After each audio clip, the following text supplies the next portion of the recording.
जय स्वामीनारायण विद्यार्थी मित्रों, बायोलॉजी ई विद्याना क्लास में आप सौનું स्वागत है। टॉपिक 8.5.8.3 रंगसूत्रीय अनियमितताओं विकृति टॉपिक एनी अंदर આપણે જનીનિક અનિયમિતતાઓનું ડિસ્કશન કરીએ છીએ। જનીનિક અનિયમિતતાઓની અંદર આપણે ડિસ્કશન કર્યું મેન્ડેલિયન અનિયમિતતાઓ, જેની અંદર આપણે રંગઅંધતા, haemophilia, cystic fibrosis, sickle cell anaemia, thalassaemia વગેરે રોગોનું આપણે સમજ લીધી। હવે જનીનિક અનિયમિતતા બીજા કયા પ્રકારની છે? તો એ છે રંગસૂત્રીય અનિયમિતતા। હવે રંગસૂત્રીય અનિયમિતતા એટલે શું? એક અથવા વધુ રંગસૂત્રોની હાજરી કે ગેરહાજરીને કારણે કાં તો એક રંગસૂત્ર વધારે હોય, કાં તો એકથી વધારે પણ હોઈ શકે, કાં તો ઓછા પણ હોય। હું તમને એક ઉદાહરણ આપું। કઈ રીતે? એક રંગસૂત્ર અથવા વધારે રંગસૂત્રો આગળ આવે છે। મનુષ્યમાં 2n એટલે કેટલા રંગસૂત્રો થાય? n બરાબર 23 રંગસૂત્રો। કેટલા રંગસૂત્રો થાય? 23। તો 2n એટલે કેટલા થાય? 46 રંગસૂત્રો થાય। 46 રંગસૂત્રોના ઘણી વારે 44 રંગસૂત્રો થાય, કાં તો 45 રંગસૂત્રો થાય, કાં તો 47 રંગસૂત્રો બને, કાં તો 48 રંગસૂત્રો થાય। તો જો અહીંયા અહીંયા કેટલા રંગસૂત્રની ઘટ પડી? -2। અહીંયા કેટલા રંગસૂત્રની ઘટ પડી? એક જ ઓછું છે।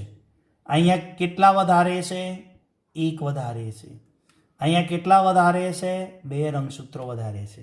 બસ આ જે થાય એને રંગસૂત્રીય અનિયમિતતાઓ કહેવાય।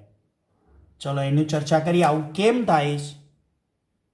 તો કોષ વિભાજન જ્યારે થાય છે એ કોષ વિભાજન સમયે રંગસૂત્રોનું વિભાજન, યસ, કઈ ઘટના? અર્ધીકરણ ઘટના। હવે અહીંયા બરાબર સમજો મિત્રો। આ રંગસૂત્ર બતાવ્યું છે, એની જોડ બતાવી છે, સમજાત રંગસૂત્રો હોય। અહીંયા તમને ખ્યાલ આવે છે કે બંને રંગસૂત્રો જ્યારે અર્ધીકરણ થવાનું હોય ત્યારે એક રંગસૂત્ર આ જન્યુ છે, એક રંગસૂત્ર એક જન્યુમાં જાય, બીજું રંગસૂત્ર બીજા જન્યુમાં જાય। તો અહીંયા શું થયું? જો અહીંયા શું થયું? આ બંને રંગસૂત્રો અહીંયા જોડીમાં જોડે જતા રહ્યા। અહીંયા રંગસૂત્ર શું પડ્યું? ખાલી પડ્યું। અહીંયા રંગસૂત્ર નથી। હવે જો આવો જન્યુ જે રંગસૂત્ર એક ઓછું હોય એવો જો ફલનમાં જાય તો કેટલા બને? 45। સમજણ પડે છે ને? આગળ જોતા જુઓ, અહીંયા 2 છૂટા બરાબર પડ્યા, આ બીજો તબક્કો, બરાબર? અર્ધીકરણનો પહેલો તબક્કો, અર્ધીકરણનો બીજો તબક્કો, કે અર્ધીકરણ થાય ત્યારે 4 જન્યુઓ બને ને, 4 બાળકો સર્જાય। હવે જો અહીંયા બરાબર છે રંગસૂત્રિકાઓ, પણ અહીંયા જુઓ, આ ઘટનાને નોન ડિસજંક્શન કહેવાય। જો ડિસજંક્શન એટલે શું અને નોન ડિસજંક્શન ચોપડીમાં નથી। નીટ પ્રમાણે સમજીએ કે આવું કેમ થતું હશે, રંગસૂત્રોની વધઘટ કેમ થાય. એક અથવા વધારે રંગસૂત્રોની હાજરી ગેરહાજરી હોય તો શું પ્રશ્ન થાય? 45 થાય, 44 રંગસૂત્રો થાય, 47 થાય, 48 થાય. આવું કેમ થાય? તો આપણે બે વસ્તુ શીખવાની છે, એક ડિસજંક્શન અને બીજું છે નોન ડિસજંક્શન. ડિસજંક્શન એટલે રંગસૂત્રની વહેંચણી યોગ્ય રીતે થાય. યોગ્ય રીતે એટલે જો એક રંગસૂત્ર એક જન્યુમ જવું જોઈએ, બીજું રંગસૂત્ર બીજા જન્યુમાં જવું જોઈએ. That's clear. એક રંગસૂત્ર એક જન્યુમ જવું જોઈએ, બીજું રંગસૂત્ર બીજા જન્યુમ જવું જોઈએ. એટલે સામાન્ય કોષ વિભાજન, નોર્મલ કોષ વિભાજન છે એને આપણે ડિસજંક્શન કહીશું. જ્યારે નોન ડિસજંક્શન કોને કહીશું? જેમાં રંગસૂત્રની વહેંચણી કેવી હોય? અયોગ્ય. તો અહીંયા અયોગ્ય છે. અહીંયા પણ આ બીજા ભાગની અંદર જો અહીંયા રંગસૂત્ર ગેરહાજર છે, અહીંયા ગેરહાજર છે, એટલે એક રંગસૂત્રની ગેરહાજરી છે. અહીંયા એક રંગસૂત્ર વધારે છે, હાજર છે. અહીંયા એક રંગસૂત્રની ગેરહાજરી છે, એ અહીંયા જતું રહ્યું. ખ્યાલ આવે છે ને? ડિસજંક્શન એટલે નોર્મલ કોષ વિભાજન જેમાં રંગસૂત્રોની વહેંચણી બરાબર થાય છે, 23-23. જ્યારે નોન ડિસજંક્શનની અંદર કોઈ એક જન્યુમાં રંગસૂત્રની વહેંચણીમાં 24 થાય તો બીજામાં કેટલા થાય? 23-23 થવા જોઈએ, પણ એકમાં જો એક રંગસૂત્ર વધારે જતું રહે 23 તો બીજામાં કેટલા થાય? 22. ચલો આગળ. તો આ બે ઘટના યાદ રાખજો. ડિસજંક્શન એટલે નોર્મલ કોષ વિભાજન જેમાં રંગસૂત્રની વહેંચણી યોગ્ય પ્રમાણમાં થાય, એક સરખી થાય, અર્ધીકરણ કમ્પ્લેટ વ્યવસ્થિત થાય. જ્યારે અર્ધીકરણમાં કંઈ ભૂલ પડે, રંગસૂત્રની વહેંચણીમાં ભૂલ પડે તો એને નોન ડિસજંક્શન કહેવાશે. હવે રંગસૂત્રની સંખ્યાકીય વિકૃતિને શું બોલાશે? પ્લોઇડી. પ્લોઇડી કેટલા પ્રકારની છે? એક છે યુપ્લોઇડી અને બીજી છે એન્યુપ્લોઇડી. યુપ્લોઇડી અથવા તો એને પોલીપ્લોઇડી કહેવાય. આ પોલીપ્લોઇડી શું છે? કે રંગસૂત્રની જે સંખ્યા છે એના એનના ગુણકમાં ઉમેરો થાય. એનના ગુણકમાં વધારો એટલે 3n થાય, 4n થાય, 5n થાય, 6n થાય. વનસ્પતિમાં આવું સામાન્ય છે. અને આને લીધે તો 3n, 4n, 5n, 6n થાય એટલે વનસ્પતિના પર્ણ, પુષ્પ, ફળ વગેરેમાં વિવિધતા આવે, એના કદ મોટા અને વજનદાર થાય. તો વનસ્પતિમાં પોલીપ્લોઇડી સામાન્ય છે. મનુષ્યમાં તો એક રંગસૂત્ર વધારે ન ચાલે, નહીતર ખામી આવે. ચલો, સ્વપોલીપ્લોઇડી એટલે શું અને પરપોલીપ્લોઇડી એટલે શું? સ્વપોલીપ્લોઇડી એટલે જો ઉમેરાતા રંગસૂત્રના જૂથ પોતાની જાતિની વનસ્પતિના હોય તો સ્વપોલીપ્લોઇડી. પરપોલીપ્લોઇડી એટલે જો રંગસૂત્રના જૂથ જે ઉમેરાતા હોય એ અન્ય જાતિના હોય. અન્ય જાતિનું જૂથ જો ઉમેરાય અને આ ગુણકમાં વધારો થાય તો પરપોલીપ્લોઇડી કહેવાય. અને જો એ જ જાતિનું રંગસૂત્ર ઉમેરાય તો સ્વપોલીપ્લોઇડી કહેવાય. તો આ વાત થઈ. હવે આપણે એન્યુપ્લોઇડીની વાત કરીએ, જેને એનસીઈઆરટીમાં સમજાયું છે. આની વાત નથી, એટલે આ નીટ પ્રમાણે એન્યુપ્લોઇડી એટલે સમજાત રંગસૂત્રની જોડીના ઘટકોની સંખ્યામાં ફેરફાર. જે સમજાત રંગસૂત્રો જોડીમાં છે એના ઘટકોની સંખ્યામાં ફેરફાર થાય એટલે એક પ્રકારનું આપણે જે આગળ જોઈ ગયા નોન ડિસજંક્શન. એન્યુપ્લોઇડીના પ્રકાર જોઈએ આપણે. હવે બે રીતે એન્યુપ્લોઇડી સમજી શકાય. 1 થી 22 જોડના રંગસૂત્રમાં થાય તો દૈહિક રંગસૂત્રીય એન્યુપ્લોઇડી કહેવાય, અને 23મી જોડના રંગસૂત્રમાં થાય તો લિંગી એન્યુપ્લોઇડી કહેવાય.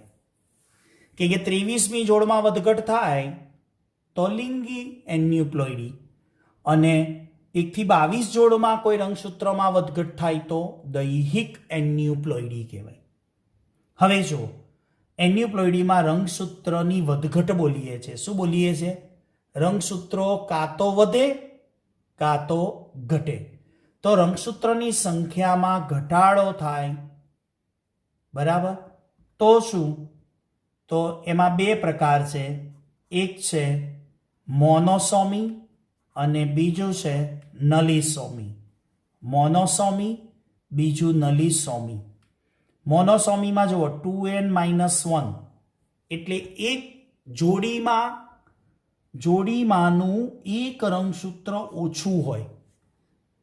જ્યારે વહેંચણી થતી હોય ત્યારે જોડીમાંનું એક રંગસૂત્ર ઓછું આવ્યું એટલે કેટલા થાય? 45. ગણતરી કરીએ તો ટોટલ રંગસૂત્રો વારસામાં કેટલા આવે? 45. નલિસોમી, આખી જોડ જ ગાયબ હોય. જ્યારે વહેંચણી થાય ને તો તમને એમ થશે સાહેબ એ જોડ ગઈ ક્યાં? એ બીજા જન્યુમાં જતી રહી. સમજણ પડે છે? જો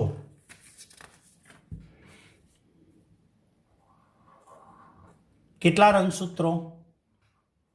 46. અહીંયા કેટલા જાય? 23. અહીંયા કેટલા જાય? 23. તો આ શું થયું? ડિસજંક્શન. હવે જોજો 46,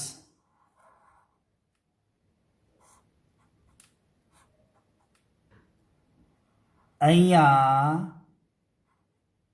24 અને આમાં એક ગયું ને વધારે, તો અહીંયા કેટલા થાય? 22. એટલે ટોટલ તો 46 જ થાય ને. હવે જો આ અર્ધીકરણ 1, અર્ધીકરણ 2 થાય ત્યારે શું થાય? અહીંયા 24, અહીંયા 24, અહીંયા 22, અહીંયા 22. ઓકે, આ છે શુક્રકોષ. સમજણ પડે છે? હવે જો આ જન્યુ ફલનમાં જાય અને અંડકોષ 23 લઈને આવે અને આરાએ 22, તો આવનારી સંતતિમાં કેટલા થાય? બોલો. 45 થાય. ખ્યાલ આવે છે? અને જો આ 23 અને આ 24 અંડકોષ તરફથી 23 આવે અને આ 24 આવે તો કેટલા થાય? 47. તો 47 આવું થાય છે. ખ્યાલ આવે છે? તો એક રંગસૂત્રની ઘટ હોય તો 2n-1, આખી જોડની ઘટ પડે તો 2n-2. જ્યારે રંગસૂત્રની સંખ્યામાં વધારો તો ટ્રાયસોમી અને ટેટ્રાસોમી. ટ્રાયસોમી ને ટેટ્રાસોમી. અહીંયા શું થયું? 2n-1. અહીંયા 2n+1 અને 2n+2. અહીંયા જોડીમાંના 2 ના બદલે કેટલા આવે? 3. એટલે એક રંગસૂત્ર વધારાનું આવી ગયું જોડમાં, એટલે એ જોડમાં 2 ની જગ્યાએ 3 હશે તો કેટલા રંગસૂત્રો થાય? 47. અને અહીંયા જોડીમાં 2 હોય એના બદલે બીજું એક આખી જોડ ઉમેરાઈ જાય એટલે કેટલા થઈ જાય? 4. એટલે અહીંયા 48 રંગસૂત્રો થશે. તો તમારે યાદ રાખવાનું, રંગસૂત્રની સંખ્યામાં ઘટાડો તો મોનોસોમી ને નલિસોમી. રંગસૂત્રની સંખ્યામાં વધારો તો ટ્રાયસોમી અને ટેટ્રાસોમી. ચલો ખ્યાલ આવે છે મિત્રો? તો આવી રીતે એન્યુપ્લોઇડીને સમજી શકાય. તો આવા એન્યુપ્લોઇડીના ઉદાહરણો જોઈએ. પહેલું છે ડાઉન સિન્ડ્રોમ. ડાઉન સિન્ડ્રોમ એ 21મી જોડ રંગસૂત્રની છે. હવે જો 21મી જોડ આવી એટલે 1 થી 22 આવી, એની અંદર હોય તો શું કહેવાય? દૈહિક. અને 21મી જોડના રંગસૂત્રની ટ્રાયસોમી થાય છે એટલે દૈહિક એન્યુપ્લોઇડી કહેવાય. દૈહિક ટ્રાયસોમી એટલે 2n+1 એટલે કેટલા રંગસૂત્રો થશે? અહીંયા ટ્રાયસોમી છે એટલે 47 રંગસૂત્રો થશે. 21મી જોડમાં રંગસૂત્રની ટ્રાયસોમી એટલે 21મી જોડના રંગસૂત્રમાં જોડી હશે, જોડીની સાથે એક રંગસૂત્ર એક્સ્ટ્રા એડ થઈ ગયું, વધારાનું. કેવી રીતે આવ્યું? મેં આગળ સમજાયું એ પ્રમાણે. તો અહીંયા કેટલા થશે ટોટલ આવનારી સંતતિમાં? તો સંતતિમાં કેટલા રંગસૂત્રો થાય? 47. સંશોધન 1886માં લેંગન્ડ ડાઉન નામના વૈજ્ઞાનિકે કરેલું. એટલે ડાઉન સિન્ડ્રોમ, સિન્ડ્રોમ એટલે રંગસૂત્ર, ખામી, રંગસૂત્રની ખામી. ચલો, એવા બાળક કેવું લક્ષણ ધરાવે? તો આકૃતિમાં ફોટો આપ્યો છે અને એમાં નામ નિર્દેશન આપ્યું છે. એ લક્ષણોમાં એ બાળકનું કદ ટૂંકું, ગોળ માથું, મોટો ચપટો ચહેરો, ખાંચાયુક્ત તિરાડવાળી અને મોટી ગળીઓયુક્ત જીભ, એટલે એક જીભમાં ખામી હોય, એક ચહેરામાં ખામી હોય. પછી એક હાથ એટલે હથેળી પહોળી હોય અને લાક્ષણિક ગળીઓ, આંગળીઓના છેડા ઉપર ઘણી ગળીઓ હોય. અને વિકાસ જે થાય છે આ બાળકનો એ કેવો હશે? શારીરિક માનસિક વિકાસ રૂંધાયેલો હોય અને માનસિક મંદ હોય. ચપળતા હોતી નથી, માનસિક રીતે મંદ બાળક છે. તો આવા બાળકને કઈ ખામી છે? ડાઉન સિન્ડ્રોમ, એટલે કે 21મી જોડના રંગસૂત્રની ટ્રાયસોમી. ચલો બીજું ઉદાહરણ આપણે એનસીઆરટી પ્રમાણે જોઈએ તો ક્લાઇનફેલ્ટર સિન્ડ્રોમ. ક્લાઇનફેલ્ટર સિન્ડ્રોમમાં શું હશે? 23મી જોડ આવી મિત્રો, એટલે લિંગી રંગસૂત્ર આવ્યું. એ લિંગી રંગસૂત્રમાં એક વધારાનું એક્સ રંગસૂત્રની હાજરી, એટલે આ પણ ટ્રાયસોમી જ છે. પેલી પણ ટ્રાયસોમી જ હતી, પણ 21મી જોડ હતી એટલે દૈહિક એન્યુપ્લોઇડી કહેવાય, જ્યારે આને લિંગી રંગસૂત્રની ટ્રાયસોમી કહેવાય. તો આમાં કેટલા રંગસૂત્રો સંતતિમાં ઉતરી આવશે? 47 રંગસૂત્રો, એટલે 46ની જગ્યાએ એક વધારે, એટલે કે એક્સ રંગસૂત્ર વધારાનું જાય છે, એટલે XXY. કેવી રીતે? જો હવે સ્ત્રી પુરુષ, XY XX.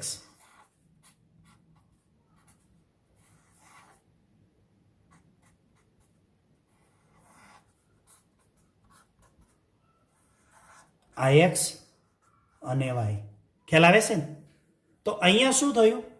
નોન ડિસજંક્શન અને અહીંયા ડિસજંક્શન. આ ઓકે છે, પણ જુઓ એક રંગસૂત્ર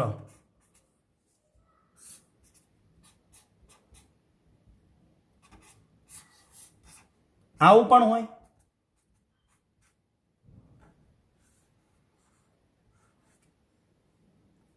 સમજણ પડે છે? તો અહીંયા કેટલા રંગસૂત્રો થાય? 44, 45, 46 અને 47.